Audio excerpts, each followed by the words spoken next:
Federal Reserve created the real estate bubble when it tried to keep the dot-com bubble artificially inflated by lowering interest rates in 2003 down to 1%. The recession that we needed to have in 2003 so that the free market could rebalance the economy simply never occurred. In a last-ditch effort to correct our economic imbalances caused by the Federal Reserve, the free market made a desperate attempt to enter the U.S. into a depression in late 2008.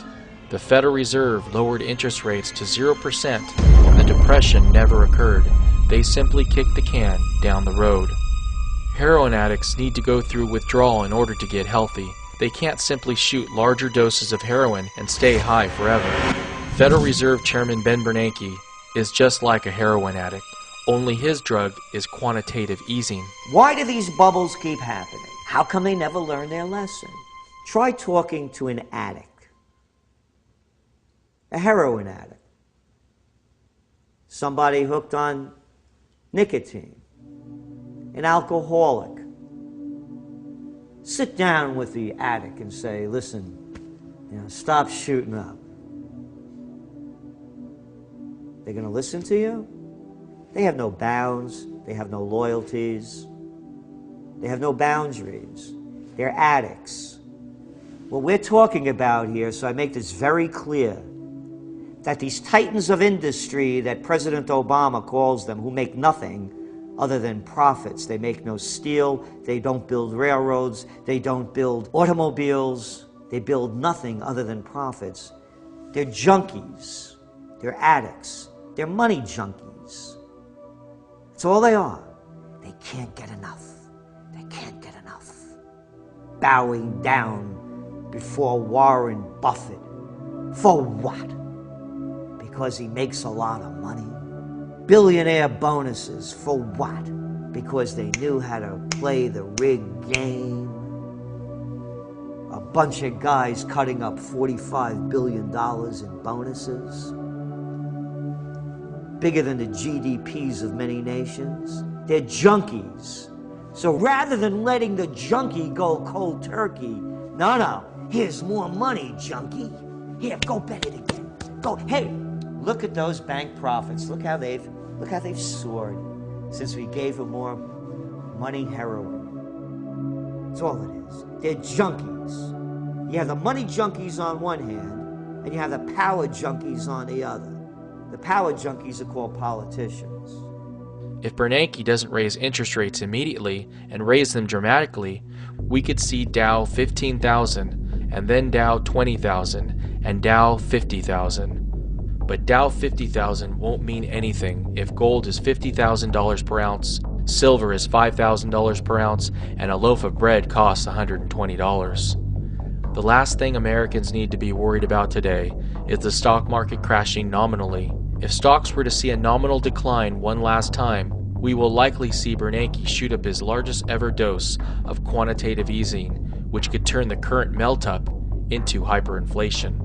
Eventually, we'll have much higher inflation rates because if deflation comes first, they're going to have even more stimulus packages and even more printing.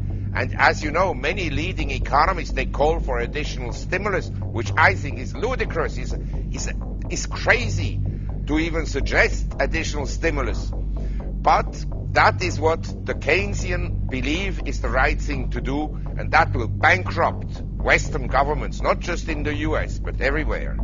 Hyperinflation can only be prevented if we see the Federal Reserve raise interest rates to a level that is higher than the rate of inflation.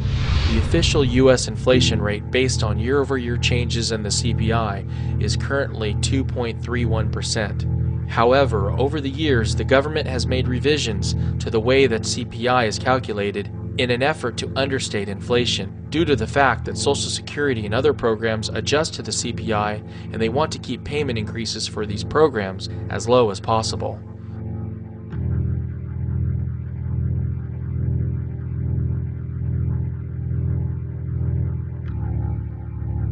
Through the addition of geometric weighting, the CPI today gives a lower weighting to goods that are rising in price and a higher weighting to goods that are falling in price. They justify this by saying that if the price of steak rises, Americans are more likely to eat something that is falling in price, like hamburgers. The government also uses hedonics to understate inflation. Hedonics account for the increased pleasure of using goods. If an oven increased 25% in price, but is now 25% more energy efficient, or if a car increased 10% in price, but is now 10% safer, the CPI won't account for any price increases. We conservatively believe the real rate of inflation to be 3 to 4% higher than what is indicated by the CPI. Therefore, if we want to prevent hyperinflation, we need the Federal Reserve to raise the federal funds rate immediately from 0% up to at least 5.31% to 6.31%. Even if the Fed fund rate goes to 5%, and you have at that particular time inflation at 8 to 10%, in real terms interest rates will still be negative. So as far as I'm concerned, as far as the eye can see, short-term rates will stay negative in real terms, which is essentially supportive of equities and of course extremely supportive of precious metals. Historically, one of the best performing periods for precious metals has been when the Federal Reserve begins to raise artificially low interest rates. While investors initially expect rising interest rates to be bad for precious metals, they forget that even as the Fed begins to raise artificially low rates, interest rates will remain very inflationary until they reach a level that is higher than the real rate of inflation. During the 1970s, gold's bull run from $35 per ounce to a high of $850 per ounce for a gain of 2,329% came during a time of rising interest rates. If we go by gold's low of $250.95 per ounce in 2001, if gold makes the same percentage gain during its current secular bull market, gold could easily reach $6,200 per ounce before its bull run is over. The best way to gauge inflation is to simply look at the price of gold. Gold is the most stable asset the world has ever seen. In 1970, you could have bought a nice men's suit for 1 ounce of gold or $35. Today, you can still buy a nice men's suit for 1 ounce of gold, but $35 won't even buy you a nice t-shirt. Although the Federal Reserve doesn't admit it, they secretly watch the price of gold like a hawk. If the price of gold melts up too quickly, it's a sign that the dollar bubble is coming to an end. The silver market provides a window into what is happening in the gold market. Because the silver market is minuscule compared to gold, silver prices are usually very volatile and swing both to the upside and downside by much larger percentages than gold. Based on recent events in the silver market, it appears as though the Federal Reserve bailouts of Wall Street may have been in part to artificially suppress precious metal prices. On March 14, 2008, the very day Bear Stearns failed, we saw silver hit a multi-decade high of nearly $21 per ounce. Bear Stearns was on the verge of having to cover their short position, which could have easily sent it to $30, $40, even $50 per ounce.